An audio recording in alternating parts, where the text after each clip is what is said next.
I'm Tony Vlahos, Chief Marketing Officer of ExecuNet. Hi, everyone. And today I'm speaking with Paul Berger. He is a 76-year-old retired general aviation pilot. Paul says that the FAA and the AOPA know how to reduce the nation's general aviation fatality rate, but they're not doing enough. Paul, how are you doing? Thanks for having me. Good to see you today. So what are we talking about, Paul? Well, we're talking about the fact that there have been a series of general aviation accidents that seem to repeat themselves year in and year out. Typically, for the last 13 years and more, last decade, there have been 500 fatalities of general aviation accidents that include pilots and passengers that are in what I consider to be avoidable situations. So tell me more. Are you suggesting, Paul, that there should never be a fatality? No, that would be too optimistic, but I think that it could and should be less than 500. Okay. So why aren't they doing enough? I know you know who I'm talking about. Right. A number of years ago, the National Transportation Safety Board, the NTSB, put the pressure on the FAST team, which is the FAA safety team, to come up with a solution to these accidents. And they did. They identified those accidents that continuously reoccur, and they put together a program, and they identified the causal factors, but the program, the Wings Pilot Proficiency Program, the acknowledged solution, has not been promoted. I want to talk about, let's call it something that is generally undiscussable, right, in the industry. Let's talk about the relationship between the FAA and the AOPA. Well, we have a little bit of a problem there. Let's start with the AOPA. The AOPA is the largest aviation organization in the country. It has nearly 400,000 aviators. Most, if not all, of their safety programs are Wings credited programs. And in addition to all of that, the FAA pays for the AOPA's, or the Air Safety Institute's, mailing, which goes to the aviators in different parts of the country where the seminars are being held, announcing the fact that the seminar is going to be held there and telling them what the subject is. But they cannot seem to find a common ground. The AOPA, in my view, has the ability and the knowledge of how to promote and make this program work. And I've tried desperately to have the FAA consider finding a way to transfer the program to, or outsource the program to, the AOPA. But the AOPA, on the other hand, wants a little bit more than the FAA is willing to offer. And the FAA claims in the past that it's not just the safety program that's part of the Wings program, there are other elements. Okay, maybe that's the case. But the reality is the AOPA, the Air Safety Institute, to the best of my knowledge, has never once written an article, written an editorial promoting the value of the Wings program, or even discussing the Wings program. Mm-hmm. So without editorial comment, not being forthcoming, and advertising and promotion stall, we have a standoff. So let's talk about the solution. You have one. Tell me what that is. Well, I have some recommendations. Okay. I would like to think that they're the solutions, but if at the very least they're the starting ground to begin to make a difference and get some change, I think that we can move forward. There are several things that I propose.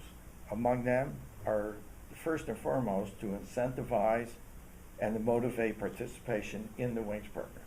That's paramount. We've got to do that. And how we go about doing that recognizing sequester, recognizing the limitations of personnel, both within the AOPA and the FAA, with some minor changes, some just tweaking to encourage the pilot population to want to earn a wing or a wings credit is what we need to do. Here are some of the changes that I would like to have them propose, and I would like you to help me accomplish that. We'll talk about how you can help me in a short time. Okay. But the first thing is, the FAA should change the eligibility period. It does not make any sense to me if the flight review is every 2 years, why the eligibility for the wings program is 1 year. So it needs to be changed to 2 or more years, and maybe more years. And the second is to promote the fact that earning a wings credit is owned for life, as one owns a college degree. And this, in fact, may want to be one of the FAA's best kept secrets, because, in fact, when Brian Neville, before he left the FAA, he, in fact, made that change. But no one knows about it. So that's a positive thing that has to be promoted. And the FAA should regularly promote the program via their SPANS program. They have the SPANS program. We understand why they have it. We know they don't want to inundate the aviator with information overload, but to remind them of the wings program from time to time, or not remind them, it just is not the right thing. They need to do it through the SPANS program. Additionally, what's the quid pro quo? Well, if you earn a wings credit, you're identifying yourself as somebody who is interested in safety, and your insurance underwriter should know about that and be able to apply the maximum credits that would be available in their company to your renewal or your application for insurance. Let's let the underwriter have access to your wings credit information in the system through an authorization. Next thing is, we need to have the FAA create and distribute a wings handout piece.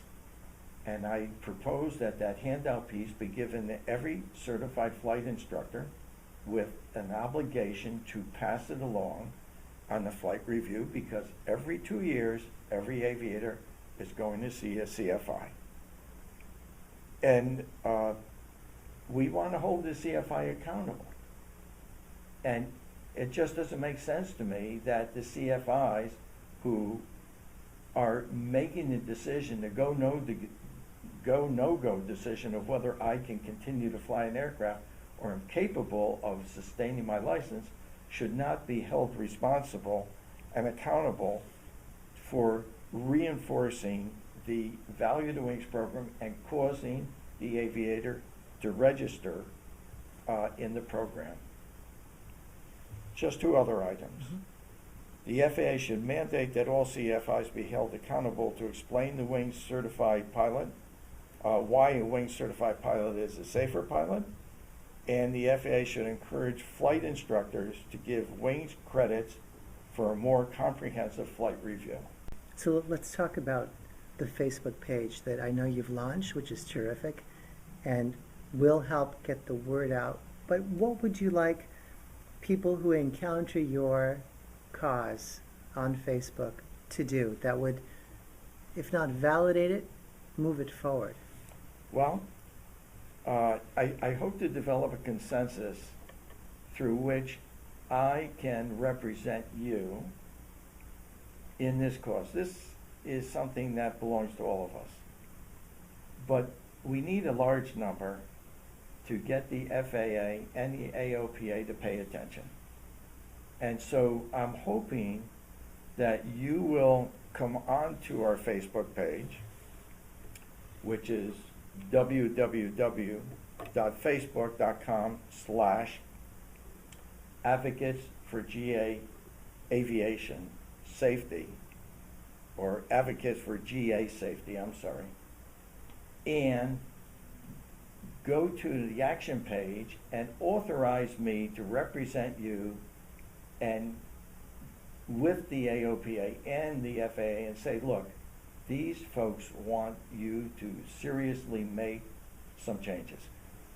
I've suggested some changes. That's only a beginning. But without a beginning, we don't have an ending. Everyone who's viewing our talk flies, for the most part. Everyone's got a family, and most of their children, spouses, people they know, friends they have, they fly.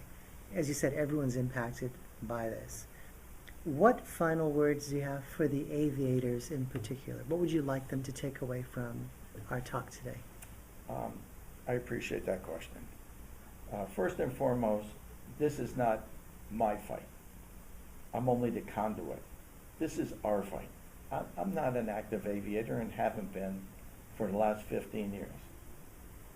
The second thing is, I think that all aviators must take the responsibility to be as well informed as they can possibly be for the obvious reasons. I believe that every aviator has a responsibility to earn wings credit and make that their number one priority. There are 3 levels of wing. Start with the basic, go to the advanced, go to the master's program. It will only benefit you. You will learn about things that may preclude you from starting the engine, or may prevent you from taking off, or may suggest to you, I don't want to continue this flight and return to safe ground. Safety, okay. Next, the aviators must accept the ownership and make our collective voice heard. I can't do this alone, and I can't do it without you. An aviator must acknowledge their responsibility to their passengers. We fly family, friends, and friends. Sullenberger flew strangers. So if there's an accident or an incident which results in a fatality or an injury, it's ours forever and ever and ever. We need to do everything we can to preclude this. And finally, bring your logbooks to life. Keep a flight journal. Record your experiences. Write your own memoir. On the Facebook page, I posted my memoir only as an example for you, but if you don't tell your story, it's going to be lost. Thanks. Wonderful words of wisdom and advice from a trusted source. Thank you so much for your time today. Thank you, Tony.